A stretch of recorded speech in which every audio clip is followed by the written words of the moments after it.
webinar, What is Continuous Improvement? What You Should Know About Lean, presented by Tracy Defoe. Thank you all for joining us today. Before we get started, on your right-hand side on your dashboard, there should be a panel where you can ask questions. All participants will be muted for the entirety of the webinar.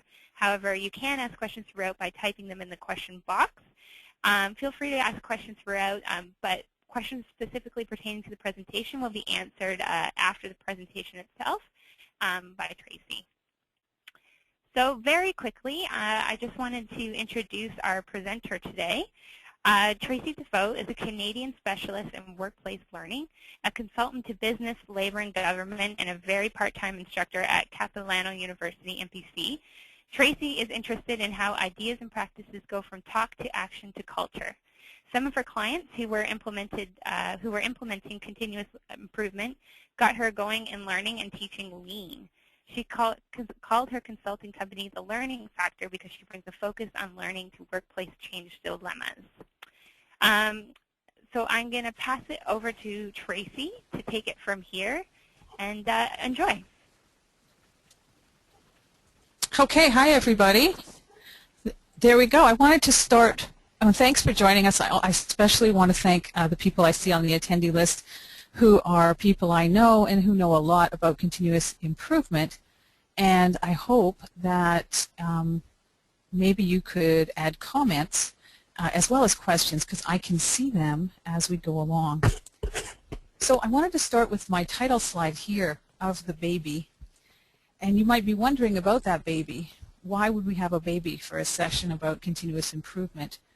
I hope this is an image that you will remember today. People who are trying to change their work culture to a continuous improvement, lean culture, often refer to that slow and steady progress that they make as baby steps. And I think of this session as the least that a learning professional should know about continuous improvement or lean. So baby steps is one thing I hope you all know. We're going to cover a lot of ground today, but I also want to caution you into going out into some company thinking that you now get continuous improvement or lean. So please don't be rushing. Go back, check the resources, learn in baby steps. Expect to fall down and pick yourself up. Most of the things that stick are learned in baby steps. I am not used to doing a presentation like this where I can't see you and get feedback, so I want to start with a poll. And I will try to open, let's see, or actually, you know what, I'm going to ask Amber or Allison to open up questions 1 and 2 of our poll. You will be able to, in just a second, click on an answer and give me the kind of feedback that I'm used to. Oh, polls must be closed to enable screen sharing. Okay, there's the first one. Excellent.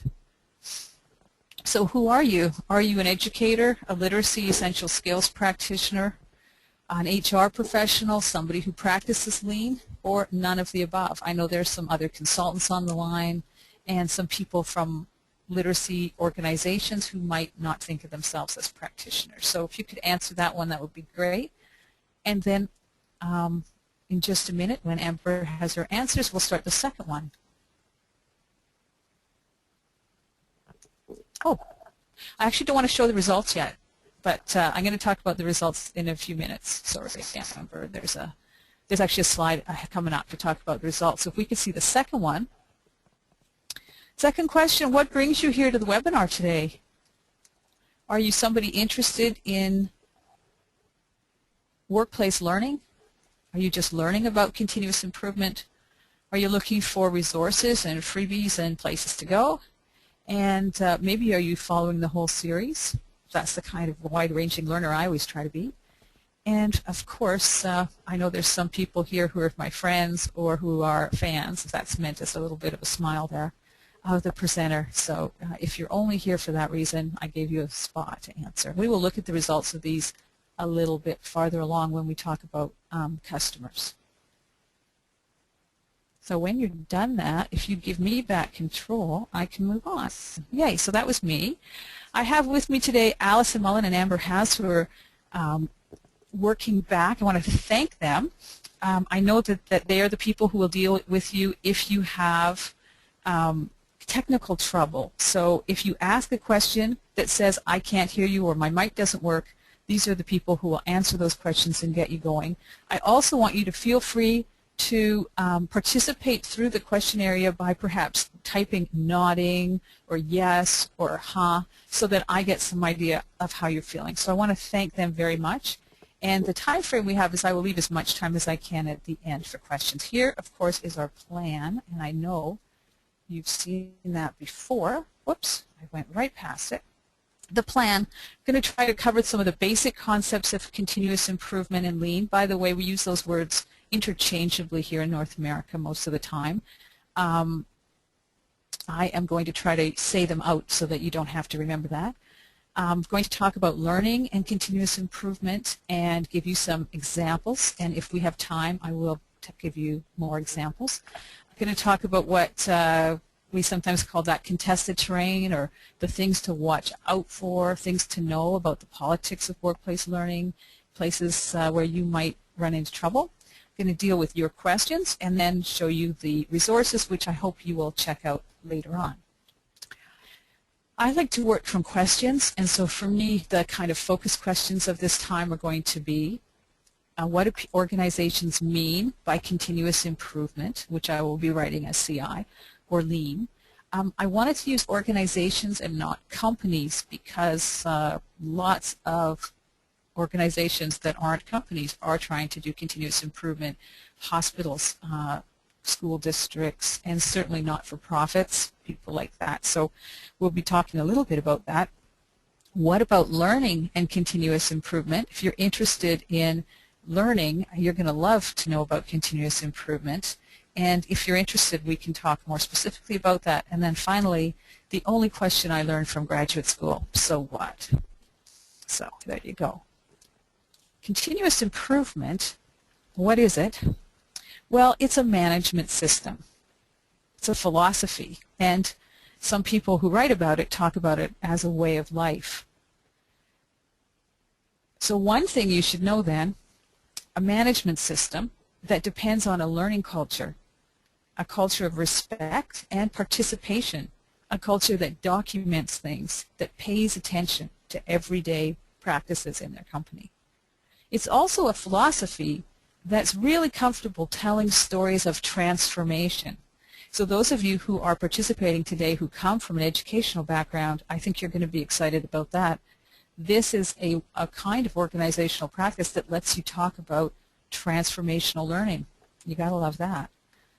And it's a way of life that is really compatible with what is usually called triple bottom line thinking. That is, thinking that's guided by what is best for people, what is best for the planet, and what is best for the profitability or the sustainability of a company. Continuous improvement and lean is a route to green, and I think that's one of the reasons why it is so engaging for people in the workforce. So I chose this image of the Zen Rock Pyramid because some of you probably know that lean was popularized around the world partly by Toyota, and some people who took Western and scientific thinking and applied it into a certain cultural practices. And there are a lot of Zen-like sayings that seem like contradictions that you will read about and hear about if you start to think about continuous improvement. One of them, that's one of my favorites, is stop production so that production never has to stop. So that's one kind of Zen thinking. And like I said, I also wanted to do this Zen Rock thing, so I remembered to mention Toyota, that wove continuous improvement through its culture, and to mention that, of course, you don't have to be Japanese to follow a continuous improvement lifestyle. So why would any organization want to change its management systems or adopt a lean management system? The answer, one of the answers anyway, is the global marketplace. It used to be that you could make something, determine your cost, add a profit margin, oops, that wasn't me, add a profit margin, and that would be the price that you would charge your audience. now in the global market,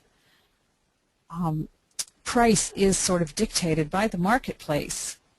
And you have to try to meet that price by demonstrating, or if you can't meet that price, you've got to demonstrate that you have quality or some other advantage to make the sale.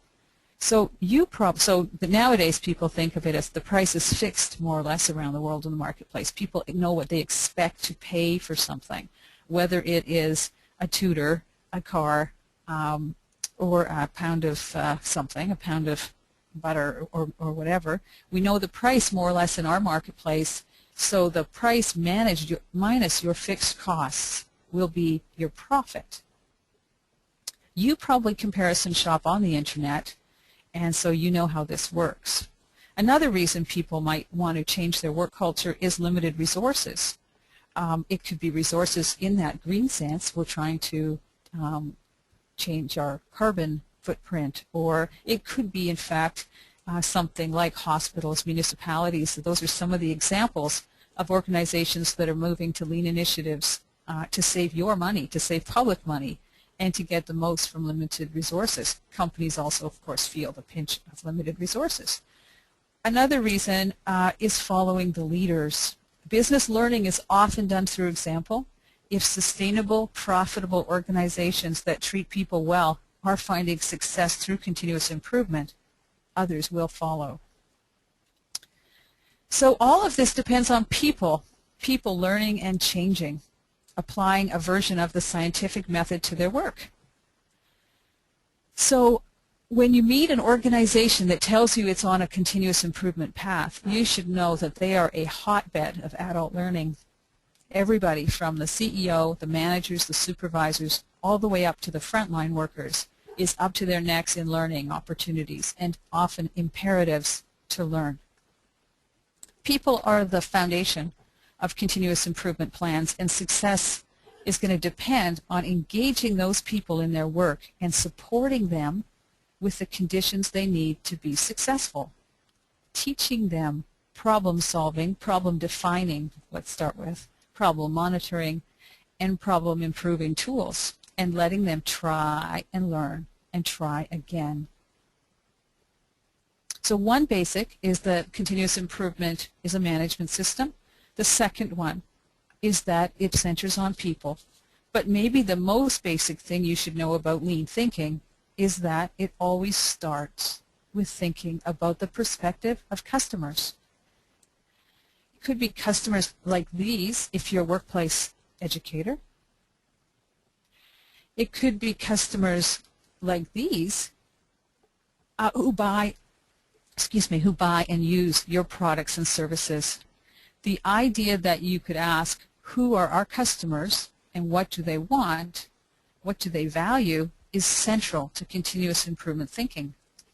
So the summary rule of thumb, the usual thing, is customers want quality as they see it, at the right price that they want to pay, or even a little cheaper than that, when they want it, and where they want it. That's the usual thinking. So this is a great place for us to stop and look at the results of those first polls. I think I can do that, or perhaps I'm just going to ask my helpers in Toronto. Amber maybe could show the results now of the first poll.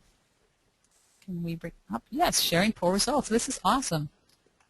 So it looks like most of the people, I actually don't know how I can see that bigger. Most of the people seem to be, I'll click on it, that didn't work. Okay, most of the people who have joined us today are literacy practitioners, and lots of them are interested. We got a few HR professionals, a couple of lean practitioners, and thank you guys for joining us, and a few people who put themselves down as fans. So thanks very much. Let's look at the second one. That's great. I will try to tailor my remarks to people who actually practice workplace education and essential skills workplace learning. Now can you show us the second one? I don't know if you all saw that because I saw it, but I don't. Oh yes, I see customer view. Okay. So what brings you to this webinar? Learning about lean, interested in workplace learning. There you see that. Okay. None. Okay, so following the series, so there you see, so lots of people here who are interested in workplace learning, and I think that probably means working in workplace learning, and learning about continuous improvement. Well, I hope you've come to the right place, and I hope at the end you will think that you have learned something, even if this is something you've learned about before. Okay, thanks. Let's close that down, and we'll look at a different kind of customer. So customers, people who are using your product in the field. There's also, that didn't work. Oh, I see. Oh, hold on. I got to click over here. There's also an internal customer, and that is somebody whose work depends on yours. The idea, the concept that the people who are, as we say, downstream in your organization, whose work comes after you in sequence, are called your internal customers. That could be a colleague, any colleague whose work depends on yours. So right now, my work depends on the technical help, as you've seen, of Amber and Allison at the Ontario Learning Coalition back in Toronto. I am right now their internal customer, and my work depends on this computer I'm on working and the software we're using working, and for that matter, the internet working. I am right now their external customers, and you are my customers. So it's all got to work smoothly, and the webinar will go smoothly. If everything gets coordinated, you will never even see or think about that chain of work in operation today. Okay, let's look at a quick example here. There it is. Here's an example of a group of workers considering the question, what do our customers want? And you can see that they've labeled outside and inside customers. Their outside customers are looking for that good quality, good price, on time, and the quantity that they asked for.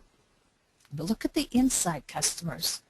The right product, the good quality, the right quantity, but taking care of the next person, teamwork, talking to the next person, having everybody work safely, and good communication, and apologize. If I don't get you the right product with good quality when I need it, let me know and tell me your story, and you'll try to do better. There's a really wonderful aspect if you're an adult educator in a lean where people actually stand around and do reflection on what they've been learning and how things have been going.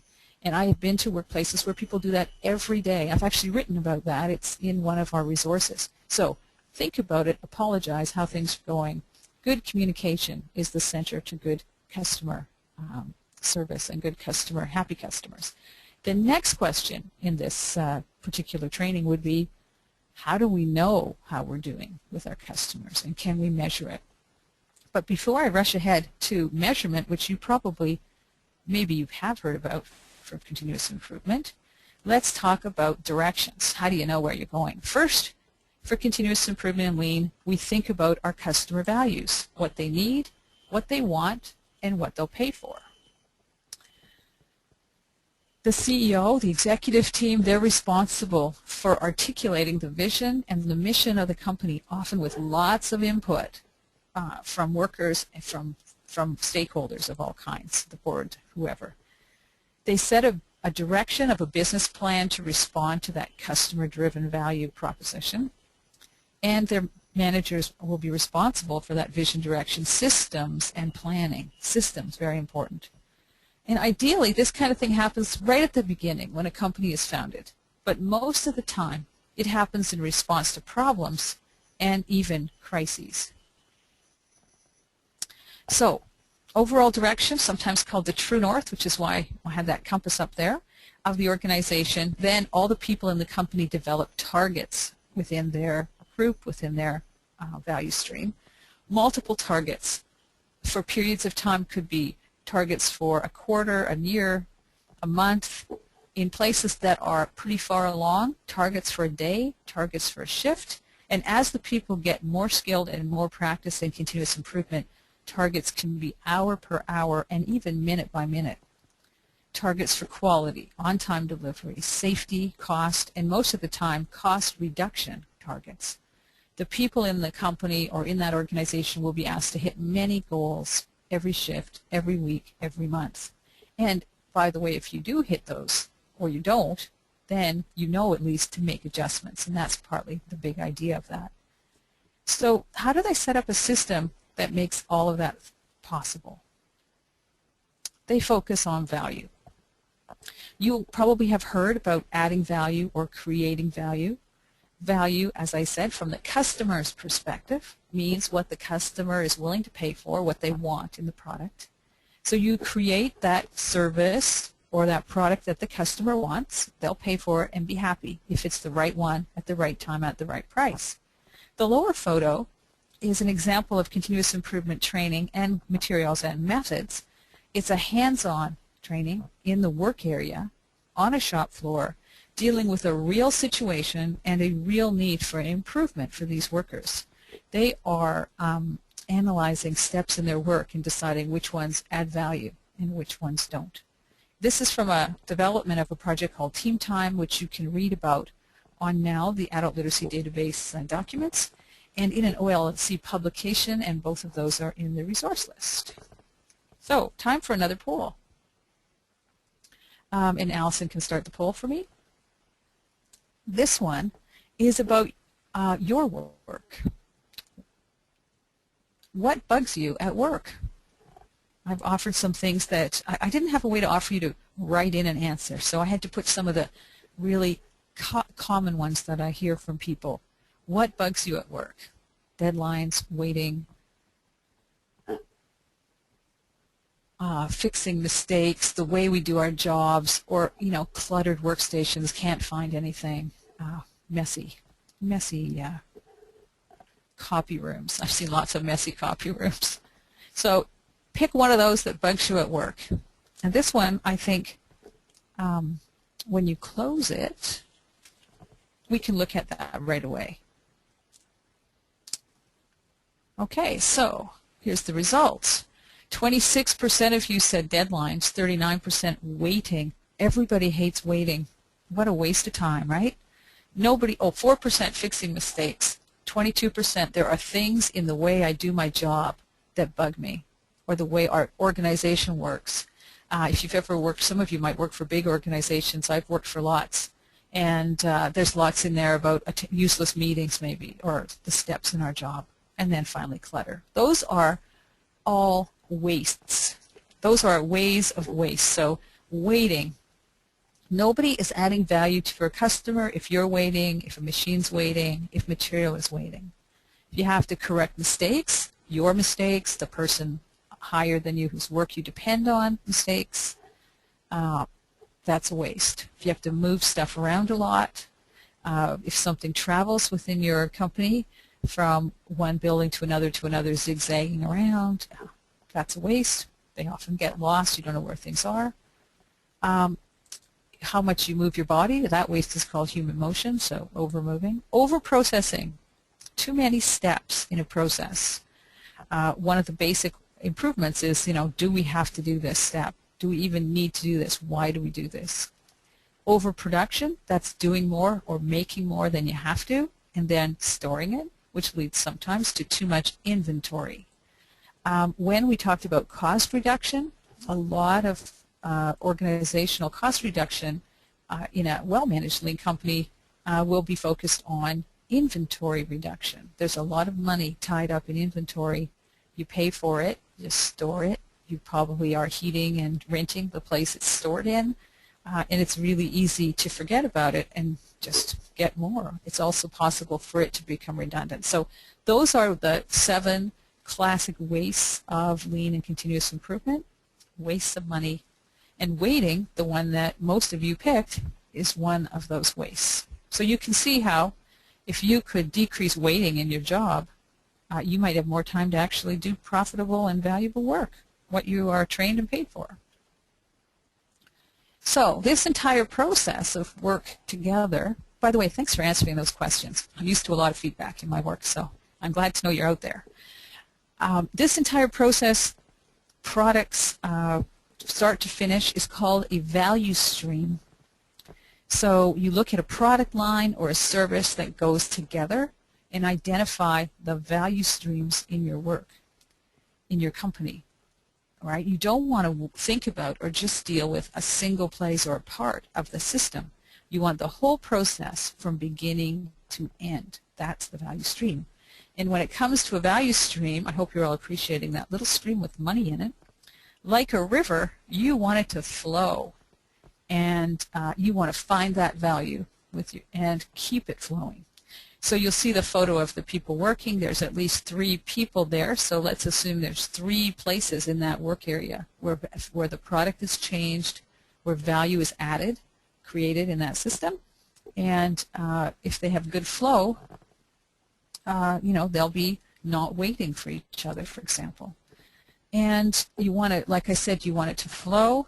And in an unimproved organization, somebody who's never thought about continuous improvement but kind of organically grown the way they do their job, typically only 5 or 10% of what people do, of the activities there, are adding value or changing their product or service or doing something the customer is happy to pay for.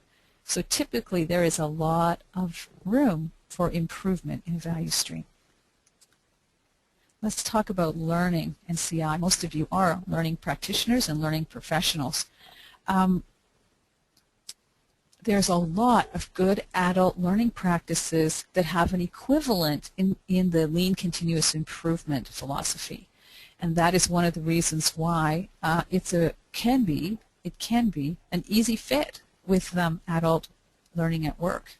One of them is individualization. So if our learning practices, adults come as people with a past, you're not starting from an empty head, everybody's different.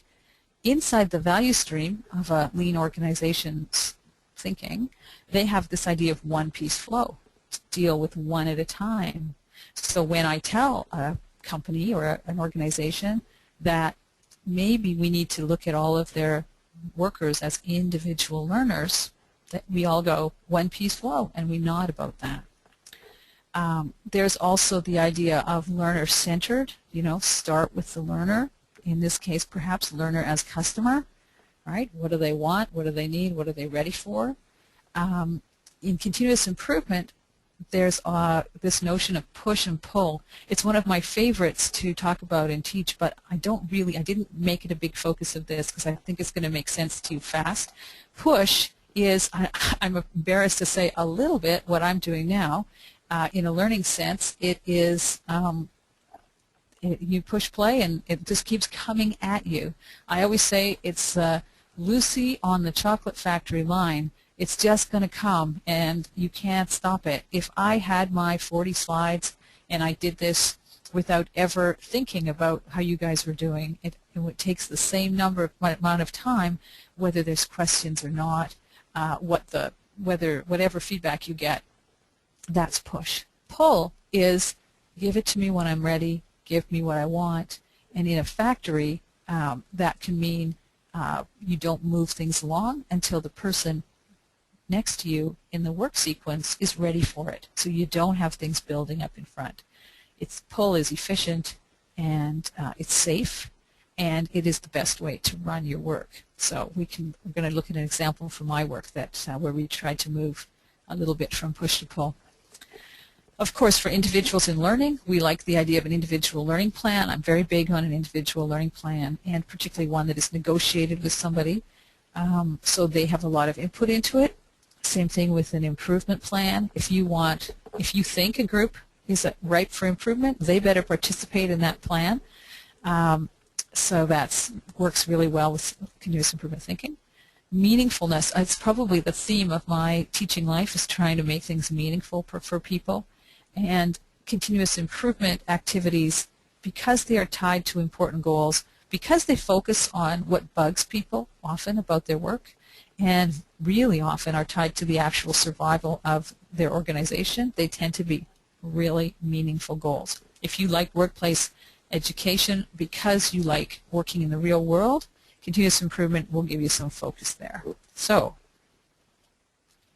the basics of continuous improvement. It's 10:30, so that's good. We are 5 minutes ahead right now. That's awesome. The basics of continuous improvement: customer perspective, right?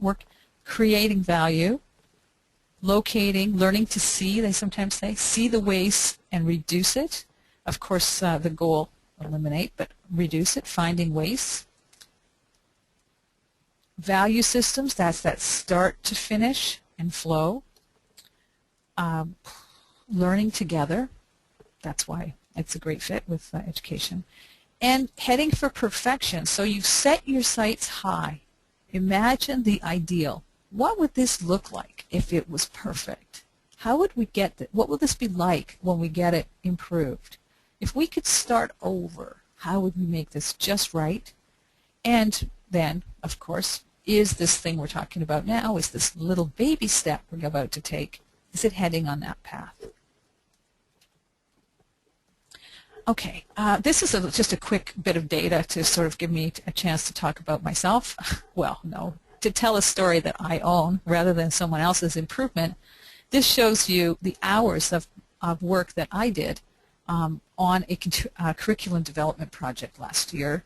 I was working on helping somebody finish a project, and there were multiple modules. I'm only showing you 10, but one of the things I did was I tracked my time on each module to see what was happening that was a waste and what I could improve. There was a very fast deadline for this work, and there was, of course, a limited amount of money. So I needed to get a handle on what we were spending our time on and what was working. What you can see here is that the first one took about 24 hours, so 3 days, or maybe 2 12-hour days of time. And at the end of that first one, we were a team of 3, so we sat down, the 3 of us, and said, what's going on? And we changed our work process so that the actual working on the module, so the organization, the content, the editing, the formatting, so that these things did not zigzag from person to person to person, that whoever had it finished it before moving it on to the other person. We started out feeling like there was so much to do. Everybody should be doing things at once. So from the first one there at 24, we got it down to about 17. We changed again because actually being me doing it all and then the next person doing it all. So between 2 and 3, we made another change. We split it up into smaller tasks. We used one central place so that the latest version was always available, and people knew really clearly what they were supposed to do to that one to move it along. We weren't actually working on them one by one, right? They were, after the first couple, we were able to start, but this is actually my time anyway. And then you can see we brought that down under 10 hours, which is a considerable improvement, and our only hope for meeting the deadline. And then at the end, and there's actually 2 more where it comes back down, but I stopped it here to keep it a good size on the page. It went up, and it went up because it was my error. I stopped following one of the basics of our process, which was to always save in the Dropbox or wherever it was we were using, always save it where everybody could see it. I thought I was the only person left working on those, started saving them on my own computer. And when somebody came along to make a change, a formatting change, they did it in not the last version because I hadn't shared the latest version, and boom, our time went back up. So I just want to show you that to show you how keeping track, thinking about customers, looking at workflow and process can lead to a pretty simple improvement. Great. Let's talk about the last of my questions there. So what? Typical improvements. Now you can read about this forever on the internet. If you Google continuous improvement stories, I think I got 12 million hits when I did that. I then put it down to Canadian continuous improvement lean articles, and I think I was around 2 or 3 million. So lots and lots of hits on this. But typically people are gaining from a continuous improvement implementation that is done right, moving to a more participatory, structured, and yet more flexible workplace. It can be a big improvement, and especially if you're new at it. So typical lead time reduction, for example, can be 50% or more. That is the time somebody waits, right, or the time something gets into your system. So if I want to order something and they tell me, for example, in Vancouver, Purdy's Chocolates, which is my childhood chocolate of Christmas, and also my favorite chocolate. They used to have a 10-day order period if you wanted to order direct from the factory. And that meant that you put your order in a week and a half ahead before you picked it up, and you couldn't change it in that week and a half. They did a lot of work on their lead time. Now it's like within a day turnaround. So if I put in an order, which I do every year for a big group of people, I can actually make changes on that order to the day before and still get my order on the day I wanted it. That lead time reduction, that's fantastic, and lots of companies will talk about that. That saves money. The more you can save the time between when the customer places the order and when they pay you, the more sustainable your company is going to be financially. Throughput and productivity improvements, that means, getting the work done. Most companies, they could look at a 15-20% improvement. That would not be massively impressive. Higher quality, higher employee satisfaction, and I specifically use sustainability because I mean not only the sustainability of the company, i.e. we're going to be financially stable enough to be around tomorrow, but sustainability in that the green, reduce, reuse, recycle, triple bottom line way. Okay, what about learning and continuous improvement? Oh, I didn't realize there's an animation here. Okay, so this is the same photo that I used earlier. And I wanted to talk about now the individual person. There it is, good. What are the essential skills, if you will? What are the things that a person who's participating inside their organization in a lean culture or in a continuous improvement place, what are the sorts of different ways individuals are learning? You see I've named some there: communication, document use, prose reading, numeracy, that's math for those of you who aren't into that wording. Problem solving, which in our Canadian Essential Skills framework is a thinking skill. And involvement, by which I mean, of course, the teamwork, the working with others, and the being involved at work, engagement really.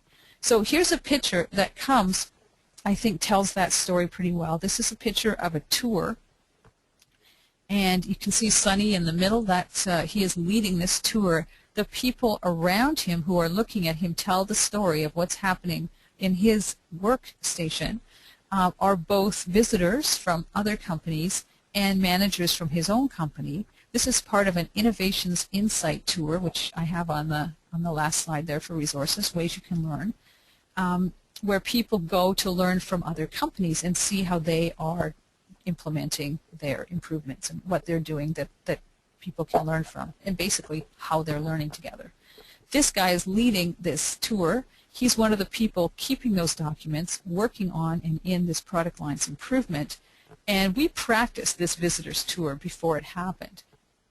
So, there is an element, I think, that's very useful of individual support or discrete learning outside of the standard lean learning, but I think also it's the reality of the what's happening that makes that worthwhile.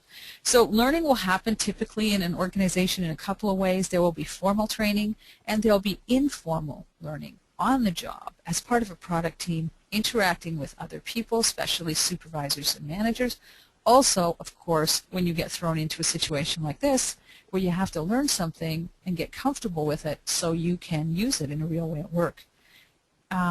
In my experience, these are the kind of obvious things that are happening in terms of learning, but there is more, and it is complex across the learning. What did the manager learn? What is the president learning? And how does that all mix up together in this learning moment? Most of the time, like I said, people are working on real important problems. Let's talk about company owners and managers. Well, if you ask them what they learn, and I have worked with and observed quite a few, they are learning planning. They learn to plan better. They learn problem solving, communication, all those things. A couple years ago, I put together a presentation for the Canadian Council on Learning's Work and Learning Center, where I asked, you can find that presentation, by the way, still on the CCL website, and the Work and Learning Knowledge Center, now called the Center for Work Skills. I think it's still there. This slide is in that presentation. So when you ask them what do they learn, they say, well, clearer communication, especially visual communication and metrics, listening. If Lean is about ideas, listening invites those ideas, and respect, a profound respect for a practical knowledge of workers, again, by experiencing the implementation of their ideas that comes from their involvement. Cross-department improvements. People who've gone through this will tell you that it's way easier for a manager to manage their own department than to do the very hard work of improving systems across departments, even though their most important gains for the company may depend on that. And following up on everything. Okay, so continuous improvement in learning, if it's done well, I hope you'll remember that it can be a utopia for adult learning. And it is all over the place. People are learning and participating. I want to talk quick about the house metaphor, because you will see that when you start reading. The house is a metaphor for the continuous improvement management system. First you build a foundation, then the support beams, then the roof, and the people learn there together. The foundation depends on stability, machine stability, material stability, methods, and people stability. Everything that you can manage has to be stable. This is the place where most Canadian companies are with Lean. Many of them are not even started, and they're probably not stable. They don't repeat things. They don't use the same amount of time. They don't know even, well, they may not have the kind of standards. So that's the next slide. Standardization. You want to know how many is good to do. How are you supposed to do it? How much waiting is allowable and how much is crazy. Without standards, there can be no improvement. This is a kind of paraphrasing of a famous quote, one of those quotes. No standard, no Kaizen. I think it's from Masaki Imai, but this is one where people, when we look at the contested train, often rail about the standards, but the standards are important to know if you're in the race and how you're doing. So here's the House of Lean the way you often see it written: stability, standardization, quality just in time, in order to meet those customer-focused values: highest quality, lowest cost, shortest lead time. The people in the house, they're the ones who make it all happen, and they need to be flexible, motivated, etc. So that sounds pretty utopian, right? Kaizen, I just said that word. I want to just make sure you know what it means. Kaizen means change for the good, which is improvement, and the plan, do, check, act, that improvement cycle there, that is the PDCA. When you get a little deeper into Lean, you will see that people, this is the problem-solving cycle that people learn. Problem-based group learning is most of continuous improvement learning in educational terms. You got cooperative learning, problem-based group learning. This diagram is one representation of that problem-solving method that is very commonly taught to people in a company on a Lean journey. This one is in my handwriting. If they're on a formal improvement project, they'll start with defining that big, vague problem and use tools to break it down, to grasp that situation. What is happening? What's our standard? Don't have a standard, better make one. What's happening versus the ideal? That's the head for perfection way. The going to see, the practical problem solving by going to see, is a really big part of this, and one of the reasons why I think it works for all kinds of learning styles. You go to the place where the problem is, and then you use some tools like a why analysis, a root cause. You put some things into place and put some countermeasures. That's the PDCA in cooperative learning there. I also wanted to mention this for those of you who are essential skills framework inclined people. The kind of problem solving that happens in continuous improvement is level 3 or above problem solving on our problem solving scale in thinking skills, because the problem is not known and the solution is not known, but the method to define and study the problem is known. A problem that has a known solution, that's just busy work. These are real problems. Okay, I'm just looking to see if I can read your questions, and I can't, so if somebody's going to make that happen for me while I go through this last couple slides. Here's a list of words you might want to know if you are interested in learning more about Lean. This is also in my handwriting. You see the word, or some of it is, flow, improvement, right, morale, measure metrics, batch, which is the opposite to one-piece flow. That's when you do a bunch at the same time. And finally, consortia, which is a name used for a group of companies learning together, cross-learning, or group-based learning at the company level. I wanted to mention an example from Kaizen Club. That is also in the resource list, and I see we're at Q2.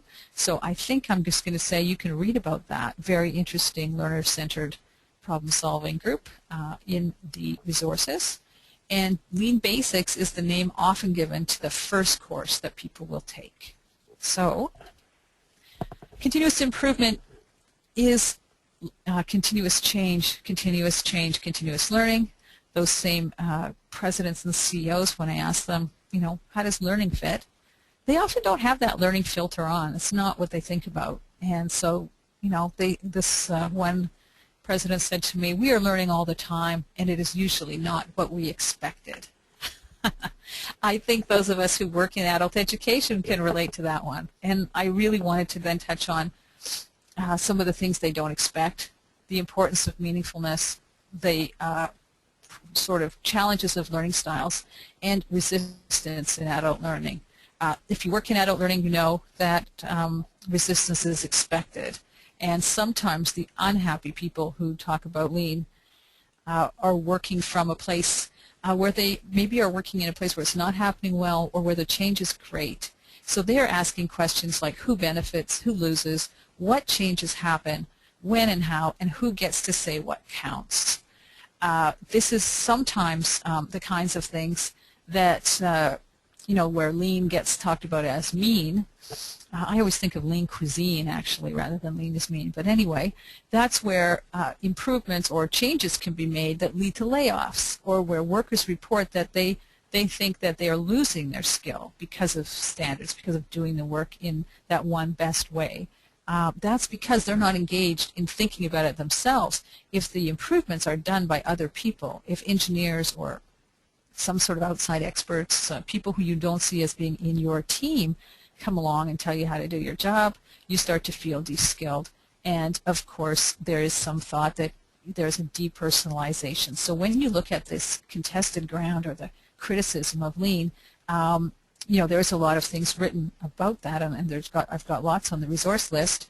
Mark Graben, who's the author of Lean Hospitals, has a lean blog. There's lots of lean blogs on the internet, and he calls these things lame because he says there's a lot of things written about lean, critical of lean, that I don't recognize as good continuous improvement practices. These are lean failures, and lean failures, of course, are, remember, it's a management system. Lean failures, usually management failures. So using these things, you know, for de-skilling or depersonalizing, not involving people, you're missing the point, really, and you're probably missing the improvements. So I've got a few resources. This whole slide package gets PDF'd and immediately available to you following this webinar. I've got 3 different pages. I've got this one, which is stuff to know about lean continuous improvement. The 2 books at the top, Andy and Me and Lean Production Simplified, those are the 2 that I start people off. The Andy and Me is a novel, a business novel, so it's a, you know, it's learning through storytelling. Lean Production Simplified is a primer, and they go together, so that's really good. They're consistent. Gemba Kaizen is one of the original kind of Bibles of how Toyota did continuous improvement, how they started that TPS, Toyota Production System, or as Imai says, the thinking production system. The first 50 pages of this book, I think, strip away a lot of the idealization of continuous improvement and talk about what really happened and some of the real challenges, particularly how hard it is to sustain and stabilize an improvement even if you make it, which I think my slides kind of showed. We got it going, and then, whoops, people are people who don't follow standards sometimes, and so we drifted away. I put up one of Jeffrey Liker's book, Toyota Culture, but It's the one I think most people who are here would relate the best to, but the Toyota Field book is also a good one. There's a huge series of those. The Lean Hospital book, again, if you're interested in lean in healthcare, that would be a good place to start. And I didn't want to go without mentioning another crazy idea. It's a comic book. It is a Lean Six Sigma explanation through comic book story, and I kind of like it. It's pretty American, but it's a very good way to get the basic ideas. Resources on criticism or some of that contested terrain. Probably many of you know Glenda Hull's book, Changing Work, Changing Workers. But if you're wondering about that, what does the new work order, as they called it, I see down today at Occupy Vancouver, there's people with challenge the new world order signs. They call this the new work order, which is the world of work changed, often mischanged or badly changed, to make people feel less human.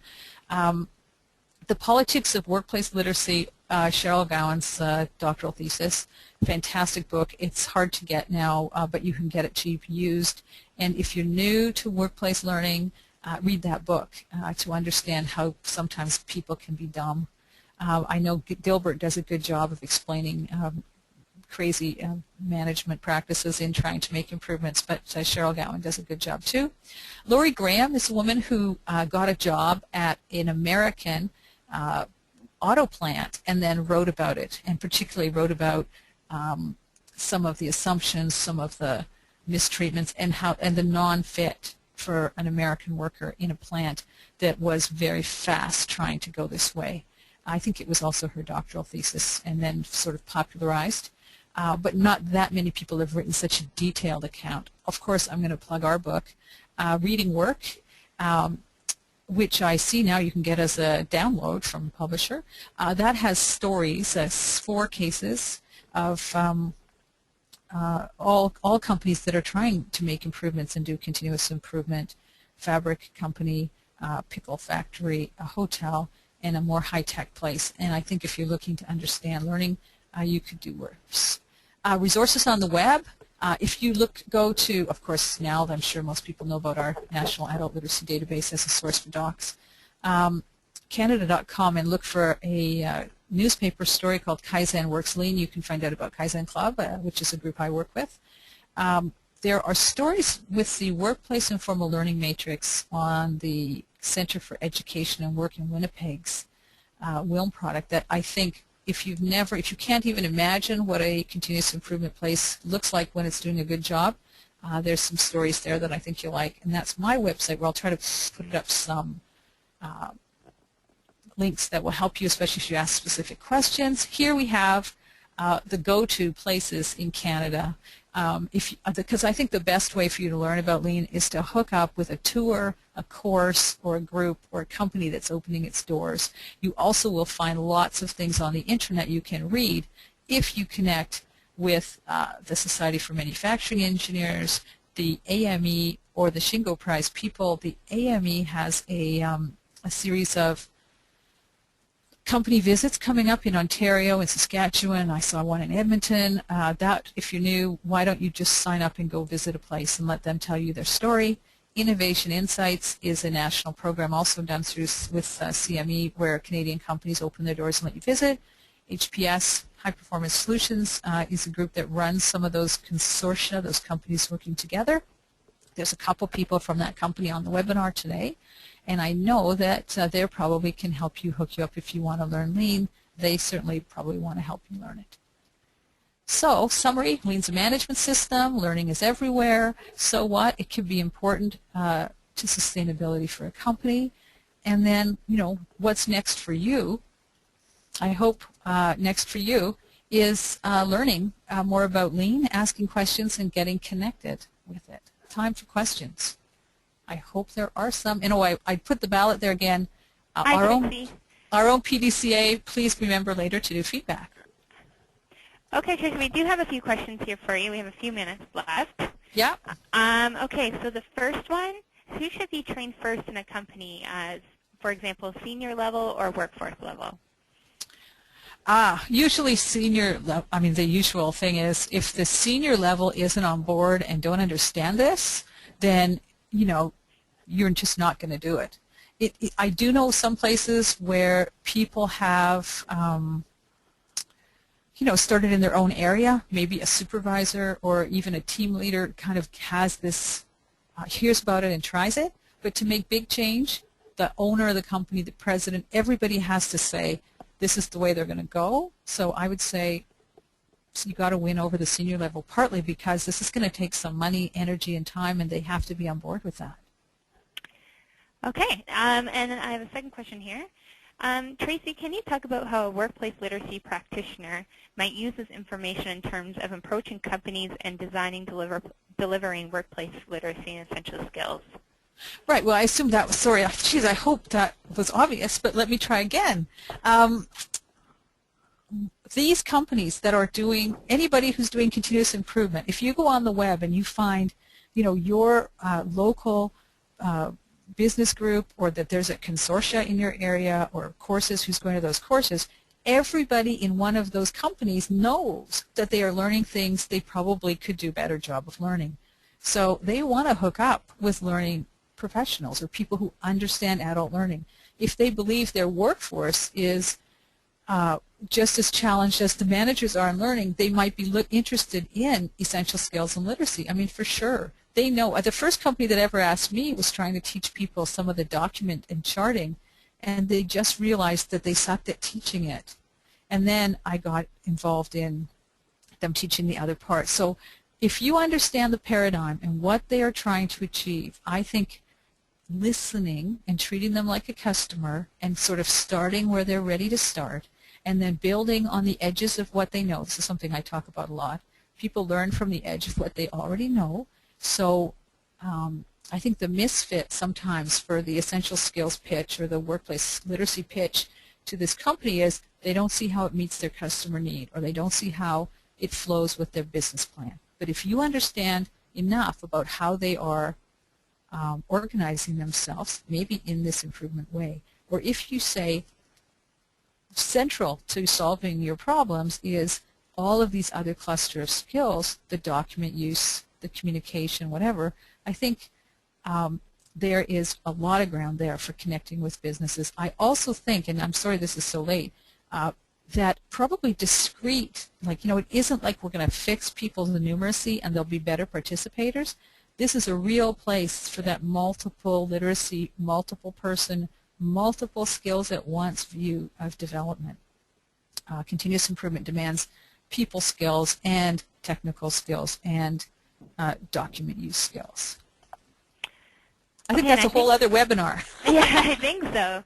Yeah. I'm just going to fit in one more quick question before we go. Sure. Why aren't there literacy or essential skills materials for continuous improvement that practitioners can just use? A lot of that has to do with customization. There probably are for, like, if you approach your local hotel and it's part of a big group of hotels, they probably have customized training material. I like to think of it this way. If you go to sector councils in Canada, a lot of them will have content, you know, teaching related to the expertise and knowledge of their industry, and that might have essential skills material that you could use. But you've got to get close to real life for this to work. That's one of the reasons. So I can show you stuff I've used in a manufacturing environment, but you shouldn't just copy it and go to the next place. This is a place for a learning practitioner who is on the fly responding to individuals and situations. It's not cookie cutter. A couple of the courses I have organized I've done around questions, because I found that questions, you know, who is your customer, what do they want, how do we measure it, how do we chart it, what does this, if you work with questions, there's a certain lifespan and utility to that. If you work with answers, that changes all the time. It's a real moving target, and that's one of the reasons why last week's material may not be good this week. Okay, great. And I see now we've reached 2 o'clock and the end of our webinar time. So on behalf of the Ontario Literacy Coalition, thank you so much, Tracy. This is very interesting, and thank you to everyone who attended. Thanks, everybody. Please be in touch, and please give the feedback so we can improve. Thanks very much, everyone.